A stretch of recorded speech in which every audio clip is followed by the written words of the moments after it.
gutabwa rero akaba aricyo tuganiraho. Iki gikomere kirangwa no kumva utagifite uburenganzira bwo kubaho n'ubwo gukundwa. Iki kikagira ingaruka ku mibanire yawe n'abandi ndetse no mu buzima bw'urukundo. Kubera kwirinda ko iki gikomere kibyuka, umwana kuva kivuka yishyiraho uburyo bw'ubwirinzi ari bwo guhunga no kuba wenyine, akamera nk'uwitaje abandi. Urasanga abantu benshi bagifite. Umuntu ufite iki gikomere cyo kwangwa rero aba yaragihawe mu bwana bwe n'umubyeyi we bahuje igitsina. Umuhungu agikura kuri papa we, umukobwa nawe akagikura kuri mama we. Icyo gihe umwana acyandura igihe yiyumvishije ko yavutse atifuzwa cyangwa se batamwemera. Urugero, umwana wavutse mama we yarafashe uburyo bwo kuboneza urubyaro akabusamiraho, uyu mwana ashobora kugira iki gikomere. Cyangwa se barashakaga kubyara umuhungu hanyuma bahakavuka umukobwa, uyu nawe ashobora kugira iki gikomere. Igihe kandi umubyeyi ashobora gutuka umwana nk'ibitutsi bimwereka ko adashoboye, ko ntacyo amaze, ko ntacyo azimarira, ndetse akanamukubita cyane akamuhonda. Abantu benshi izi nkoni baraziriye. Uyu mwana kandi ashobora kwandura iki gikomere igihe yabonye ko utamuhaye igihe gihagije cyo kumuba hafi. Ashobora no kugikura muri sosiyete atuyemo, aho yakuriye, igihe yumvisemo ko nta burenganzira afite bwo kubaho cyangwa se adafite uburenganzira bwo gukundwa, agakura yiyumva ko yajugunywe na sosiyete abamo. Uyu mwana wiyumvishijemo icyo gikomere cyo kudakundwa rero, yaba yabyiyumvisemo gake cyangwa kenshi, azakura yiyumvamo icyo kintu kugeza igihe azagirira imyitwarire itandukanye n'iyo yagombaga kugira. Imyitwarire y'umuntu ufite iki gikomere cyo kudakundwa cyangwa se kwangwa, icya mbere yambara umwambaro wo guhunga no kwitaza ibintu byose, ugasanga ntashaka kubyinjiramo neza, haba mu buzima bw'urukundo, haba no mu bibazo runaka byavutse. Byose rero abigenda hejuru, muri make abivamo, arabitoroka, ntabijyamo cyane. Abazwa cyane n'amabwiriza umubyeyi we bahuje igitsina amuhaye, akababara cyane, akanarakara. Yiyumvamo kenshi ko ntacyo ari cyo, nta n'agaciro afite. Ashakisha uburyo bwinshi bwo guhunga ibimubaho. Urugero nko gusinzira cyane, gukora siporo cyane, gukunda gusohoka no kwishimisha cyane, kunywa ibiyobyabwenge ndetse n'inzoga nyinshi. Muri make ashakisha ibintu byatuma adatekereza cyane.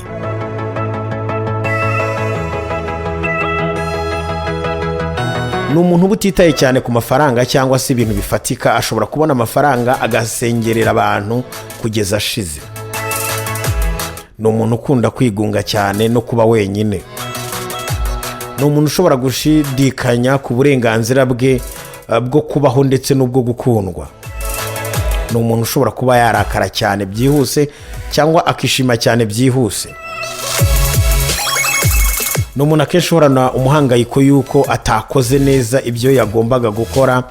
Yumvamo ko aramutse apfuye nta muntu waba ahombye, ko ntacyo byaba bitwaye. Yumvamo ko kugira ngo bamwemere ari uko agomba gukora cyane. Yumvamo ko iyo ari wenyine bimushimisha kurusha iyo ari mu bandi. Akenshi n'amazina ye ntabwo aba yakunda. Yiyumvamo ko ari ingirakamaro cyangwa se kari mwiza igihe hari umuntu umushyigikiye, akamuvuga neza, akanamushyigikira mu byo avuze. Ikintu nyamukuru kimuranga ni ubwoba. Umuntu wagize iki gikomere mu buzima arangwa no kugira ubwoba cyane, ku buryo niyo yaba ari mu kivunge cy'abantu we aba yumva ari wenyine. Agira ubwoba bwo kubaho, akagira n'ubwoba bwo gupfa. Agira ubwoba bw'uko ashobora kumera nk'umubyeyi we bahuje igitsina, kandi akananga n'igitekerezo cyamuzaho cy'uko bashobora kuba bameze kimwe.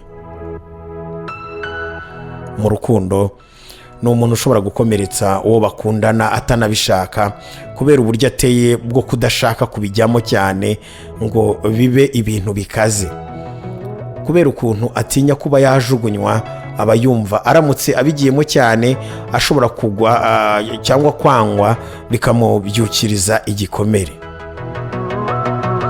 uko yitwara rero igihe icyo ari cyo, igihe icyo gikomere cye kibyutse cyangwa se igihe hagize umuntu ubyutse igikomere cye cyo kwangwa, ngomba guhunga uyu muntu cyangwa iki kintu, ngomba gukupa ikintu cyose gituma mpura n'abantu cyangwa ngahagarika umubano wanjye nabo, ndabakangisha ko ngiye ko mbivuyemo, ndihugiraho ndaba njyenyine, ndumva ashaka kuba njyenyine, ndigira ko ntacyo ndicyo, kari ikosa ryanjye ko n'ubundi ntazwi, ndishinja ibyaha, ndishyiraho amakosa, nditandukanya n'isi y'umubiri, gutakaza uburyohe bwo kurya, gukaraba n'ibindi, ndagerageza gusesengura byose, ndumirwa cyane, ndahungira mu isi idafatika, kunywa cyane inzoga, ibiyobyabwenge, kureba TV, mudasobwa, imikino n'ibindi, ndatangira gutekereza nk'igihe abantu bose bazanyanga uko bizaba bimeze,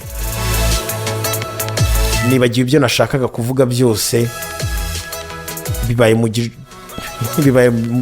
gicuku, mu mutwe yabaye mu gicuku, ndagerageza kwerekana akamaro kanjye, nkora cyane.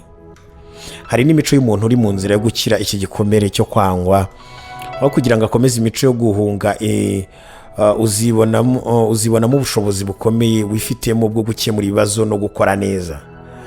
Uzareka gushaka guhunga, uzareka gushidikanya, uzihereza agaciro, uzareka kwiyumvamo ko ntacyo uri cyo, kari ubusa.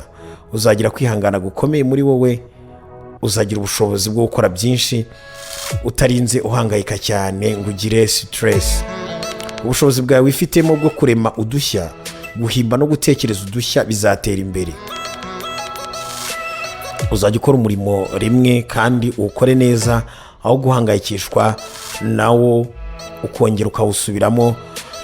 Ni byiza ko wibwira ko aribwo bwa mbere utawukoze neza, ibingibi bizahagarara, uzumva umeze neza. Niyo waba wibeshye cyangwa se wabikoze nabi cyangwa se wibagiwe, uzumva ko ari ibisanzwe, ntibizaguhangayikisha, uzashobora kumva umerewe neza. Ikirengeje byose, uzamenya ko ubwawe atari bwo ukora, ahubwo ko wowe ari wowe nyine. Uzongera kwisuzugura no kwita zero igihe cyose uzaba wakoze ikosa, ndetse n'igihe umuntu azakunegura cyangwa se akakuvuga nabi, akaguseka, akaguca intege, akagusuzugura, uzumva ntacyo bikubwiye, uzajya ubyirengagiza. Ibyiyumvo byo kwangwa uzabigira igihe gito, ubundi birangire. Wibuke ko ibyo bakuvuzeho bijyanye n'ibyo wakoze, bitajyanye n'icyo wowe uri cyo. Ikindi kandi, igihe uzajya uhura n'ikibazo, ugomba gutangaho ibisobanuro. Uzumva ko atari ngombwa kwisobanura cyane, utanga ibisobanuro byinshi, unasubiramo ibyo wavuze, ngo kugira ngo ukunde wemerwe no kwangwa. Impano yawe karemano yo gushobora guhangana n'ibintu byose bikuguyeho utabizi mu buryo butunguranye kandi kwihutirwa, izatangira gukoreshwa neza. Nta bwoba uzongera kugira bwo gutungurwa n'ibibazo. Uzahinduka umuntu utagira ubwoba kandi udahagarika umutima, ku buryo nawe ubwawe uzatangira kujya wishima kubwo intambwe wateye. Ntuzongere gutekereza ku ntege nke zawe, ahubwo uzumva ko ushoboye, uzi ko byose wabishobora, n'igikomeye gikorwa, kandi uzi ko waremewe kubaho. Muri make, intambwe ya mbere yo gukira iki gikomere ni ukukimenya kandi ukacyemera. Intambwe ya kabiri ni uguhagarika guhunga ibintu byose, kumenya kwihangana, ukanemera gutinyuka, ukigirira icyizere kandi ukiyemeza. Ikindi kandi ni ukumenya kwibabarira wowe ubwawe no kubabarira abandi. Menya byinshi ku ibibazo biterwa n'amarira akabije. Buriya kugaragaza amarangamutima binyuze mu kurira bigira umumaro, bitewe n'ibihe umuntu arimo cyangwa se igihe kurira kwe bimara. Gusa amarira akabije atera ibibazo byaganisha no ku rupfu. Mwajyaga mubyumva kera bavuga ngo umwana yararize arapfa. Babana b'impinja. Kurira ni igisubizo cy'amarangamutima ku bintu byinshi bitandukanye, ariko kurira kutagenzurwa cyangwa se kudasobanutse kunaniza amarangamutima n'umubiri kandi kugira ingaruka cyane mu buzima bwa buri munsi. Amarira akabije ashobora guturuka ku buzima bwo mu mutwe, nko gucibwa intege n'ibiri kuba, guhangayika cyangwa se kwiheba. Bamwe bavuga ko kurira biruhura ndetse ari n'umuti iyo bibaye bitunguranye nk'ikimenyetso cyo kwishima. Abaganga bo bavuga ko abana bari mu myaka y'ubugimbi n'abangavu barizwa akenshi nuko banzwe mu rukundo, ndetse abenshi bagahita bishora mu biyobyabwenge bakangirika burundu.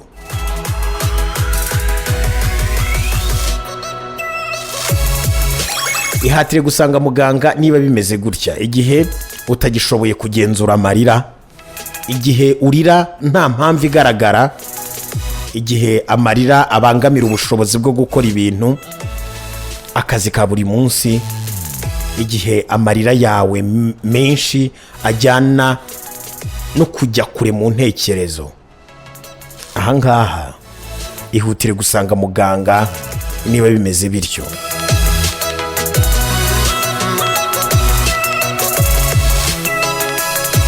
Igihe wumva imisonga mu gutwi, abaganga babihuguriwe nibo bamenya ikibazo aba bantu bagira amarira adasanzwe bahura nayo, bakamenya nuko babafasha. Inzobere mu buzima bwo mu mutwe batanga ubujyanama ku bantu babaswe no kurira bidafite impamvu cyangwa ihari batayizi. Benshi bafite agahinda gakabije batewe n'ahahise habo, bakananirwa kwiyakira, bityo amarira akabaganza. Nyamara kurira kenshi kubwo guhura n'ibibazo ntabwo bitanga igisubizo cyo kubikemura, ahubwo wangiza n'ibindi bice by'umubiri, cyane cyane ubwonko. Nk'uko tubikesha ikinyamakuru Medical News Today, ivuga ko kurira ari byiza igihe cyose urijijwe n'ibyishimo by'ikintu runaka, ariko iyo urize ubabaye, amarira uko atakara ni nako utakaza bimwe mu by'ingenzi bigize umubiri. Hari ibice by'umubiri byangirika bitewe no kurira bikabije, muri byo twavugamo amaso. Akenshi dukunda amaso yacu iyo afite ibara ry'umweru, kuko amaso abagaragara neza. Kurira bya hato na hato rero bitukuza amaso, ugasanga n'ay'umuntu asa n'ay'umuntu ukoresha ibiyobyabwenge, ndetse umuntu ntarebe neza nk'uko bikwiye. Ikindi gice kigirwaho n'ingaruka ni igice bita ingoma y'amatwi. Ingoma z'ugutwi, amarira akabije atera imisonga ifata igice cy'ugutwi, bikaba byakwangiriza ingoma z'amatwi. Ingoma y'ugutwi izwi nka eardrum. Ingoma y'ugutwi niyo ituma umuntu ashobora kumva neza no kumenya gutandukanya amajwi. Abantu bakunze kwigunga, bakiheba ndetse bagahora barira bidashira, hari ubwo bagira ikibazo cyo guturika udutsi tw'ubwonko, ari byo bita stroke. Ni byiza kwikunda ndetse ugatekereza kuri buri mpinduka nziza ku mubiri wawe. Kuba rero umunyambaraga no kumenya guhangana n'ibibazo, aho urira cyangwa aho kurira cyangwa kwiyahura, nibyo bituma uba mu buzima butarangwa n'amarira. Amarira adafite impamvu ifatika hari igihe aba ari uburwayi. Ukwiye kugana muganga, aho guhitamo kurira wangiza bimwe mu bice by'umubiri wawe, ahubwo iga kwikunda no gushaka igisubizo cy'ibyo bibazo. Uracyari kumwe na Gutamana. Mu kanya turaza atwe twumva utuziki tuje dutuma turuhuka neza, tuze kugaruka tujya ku gikomere cyo guhemukirwa, ari nako dusoza ikiganiro cyacu cya none. Uracyari kumwe nanjye Gutamana Guta. Michael Rest